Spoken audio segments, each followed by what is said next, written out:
waayahay waxaana la joogaa sida arkaysaan cali axmed cali waa abaalmarintii xafladda halkan ka dhacday waxaa loo aqoonsaday inuu yahay wiilka ugu da'da yar ee dabcan ganacsada ama halabuuraha cali ku soo dhawow keenan meeqa sana jirtaa marka hore 12 sano waa 12 sana jirtaa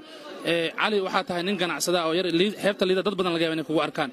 in xaflad noocan oo kale lagu waco oo lagu abaalmariyo maxaad dareemaysaa farxad iyo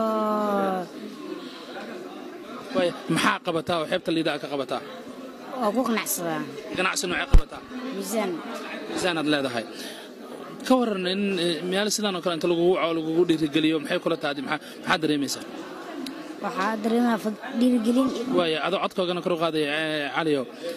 mustaqbalka maxaad rajaynaysaa inaad noqoto madaxweynaha dalka Soomaaliya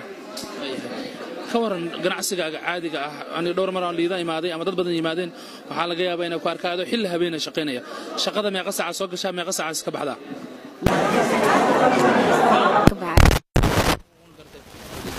yaa ku maaraysaa lacagtaas oo aad ka shaqayso meeshaas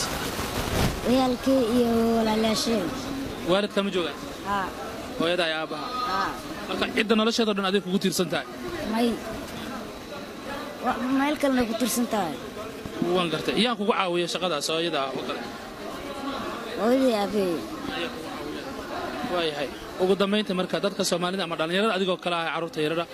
maxaad leedahay oo aad fariin u diraysaa waxaan rajeynayaa khayr weyn salaamayn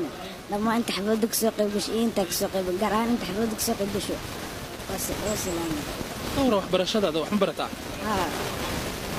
maadooyinka saddex ka mustaqbalka ganacsadana si noqoto madaxweynaad noqoto rajaynaysaa madaxweynena noqdo rajeynayaa cali aad ama san tahay horumar wanaagsan ayaan ku rajeynaynaa khayr badan